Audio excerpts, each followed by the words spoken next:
On June 23, 2016, our son Nathan Alexander was born. And it was probably the smoothest labor and delivery I could ever hope for. At around 3:34 a.m., my water broke.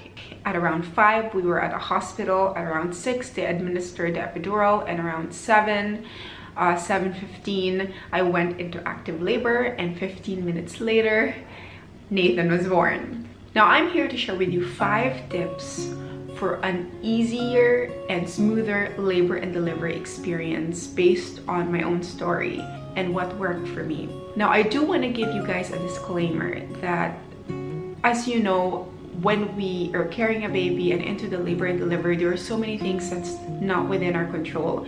We could have like a 3-page birth plan, but then there's so many things, like we were hoping for natural birth, but then maybe we didn't dilate and then we ended up having a C-section or whatever happens. What's most important is that you and your baby come out of that delivery room healthy and well. That's the primary objective.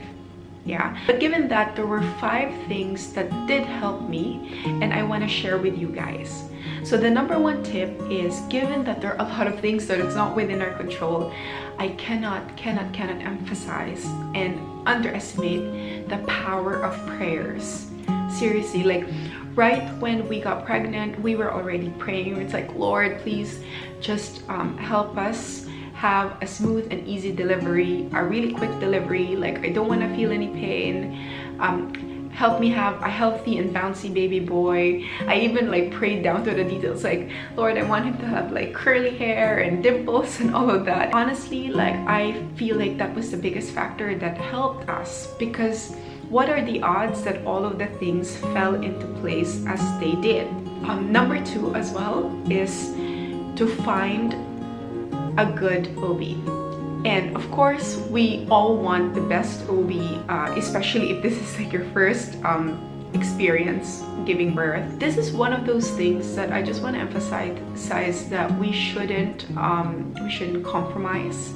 If we feel a little bit like uneasy with our OB, or something just tells us that we can't fully trust, then I strongly suggest to find somebody you can completely trust and be completely comfortable with. I went through 3 OBs before I found the right one. At the end of the day, we decided that it's best to fly back to Manila to have my OB, Dr. Lazaro Dizon, and I've met her and I was very comfortable with her, so we decided to fly home. But basically, guys, it's so important not to compromise this, because like for me, Dr. Lazaro Dizon was not just my OB, but she also acted like my doula. Like, she was encouraging me throughout the birthing experience. She'd be like, okay, let's do a trial push. And then I'd start pushing and she'd be like, oh my God, you're so good at this, you know, like just a couple more pushes and I think, you know, we'll be able to have your baby out. And she said it like with so much warmth and so much encouragement that it gave me confidence to just go for it, you know, like go for the big win, push as hard as I can, and all of that. If you follow my birthing story in my blog, I talked about how initially Nathan was in the wrong position for an easy vaginal delivery. Like, he was in a posterior position. What that means is, you know, he was like head down facing up, when the best position for a vaginal delivery is actually head down facing down. So because of that, because he was in a posterior position, I was literally 3 centimeters dilated for a week and a half, and I wouldn't go into active labor. So I was already panicking, and I told Dr. Dizon, I told her, you know what, let's just go for a C-section. I don't want us to risk this. I don't want to use any forceps to get the baby out. Like, let's do this. Let's just I'm okay to get a C-section.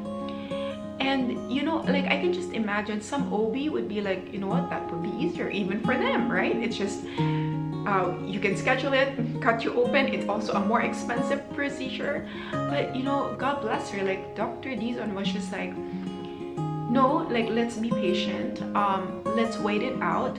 You'd never know, last minute he could turn and we can still get that vaginal birth, because she knew how much I wanted that type of birth. And true enough, that's what happened. But see, it's because, you know, she's just really amazing, and I just recommend that you find an OB who you could like really trust like that. Third is exercise as much as you can throughout the duration of your pregnancy. This is assuming that you have a healthy pregnancy and that your OB gave you the go signal to do this, okay? So that's the first thing. Imagine if you're gonna be running a marathon, you prepare for it, right? If you're gonna do any grueling like physical activity, you prepare for that. And that's what it's like when you're giving birth. Like, it's really literally very exhausting. All throughout my pregnancy, I was working out. Like, it varied. Like, of course, second trimester I could do more. Third trimester I slowed down a little bit and kept on walking and walking. But because my body, I just felt so strong.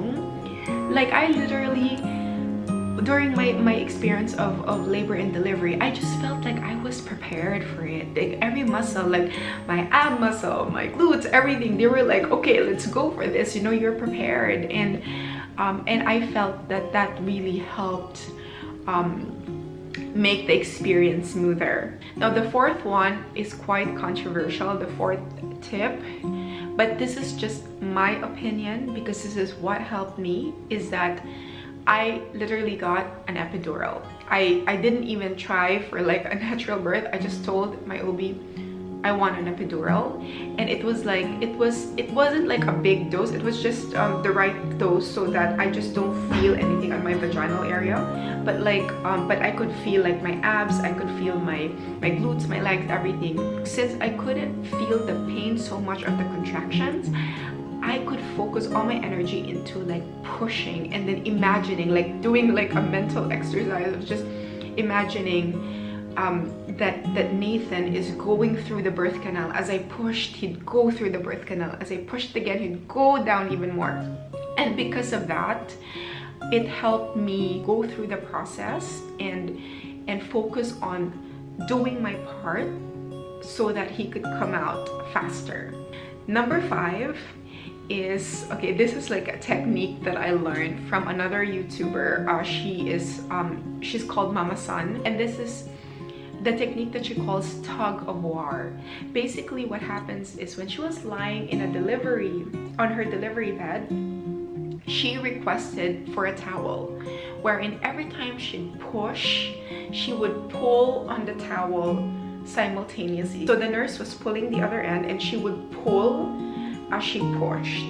Now, when I went into the delivery room, there was no towel. What I did find on my delivery bed was there were 2 handles right there, right? So what I did is I grabbed it really tight. As I pushed down, I pulled on the handle. So as I pushed, I pulled. So it was like, it was an amazing strategy because honestly, I could feel Nathan go like that and then like that in the birth canal every time I did that. So it was just a couple of pushes and he was out. I really highly recommend that you try this when you do plan to have a vaginal birth. So just to recap on all the tips, number 1 is just a lot of prayers, a lot of faith, believing God for a smooth and easy delivery. Number 2 is to exercise if you can throughout the whole duration of your pregnancy. Number 3 is to get a really good OB who you can feel comfortable with. Number 4 is to go for that epidural if it's something that you want to try, and in my opinion, it really worked for me. And lastly, to do the tug of war technique of pulling into the handle while you're pushing. So those are my 5 tips. Again, the most important thing, whatever kind of birthing experience you have, is that you and your baby are healthy and well. I do know a lot of women who feel very guilty, like they really wanted a natural birth and then they ended up getting an epidural, or they really wanted a vaginal birth and then ended up with a C-section, or vice versa, and then they just felt so bad afterwards. Don't beat yourself up thinking about what you could have had. The most important thing is that you and your baby are well. It's already a blessing to have a baby and to experience this and to be well afterwards. So I think that's such a good thing, and there's no need to think about what could have been. Yeah, but anyway, I do hope that you find these 5 tips very helpful. If you experience or you decide to use any of these tips, do let me know what your opinion is on the matter. I would love to get your feedback. So lastly, do subscribe if you haven't already. I post regular videos on parenting, business, productivity, travel. I do try to post if I can every week. It's just been tough because I'm also working on a business, and of course, you know, I'm taking care of Nathan as well. But I do post, I do try to post as often as I can for you guys. I do really appreciate that you subscribe and you watch my videos. Thank you so much for watching. I really appreciate it, and have a good day. And if you are about to give birth anytime soon, I wish you all the best. I don't know, leave your name below. I can pray for you. Take care, and I'll see you on the next video.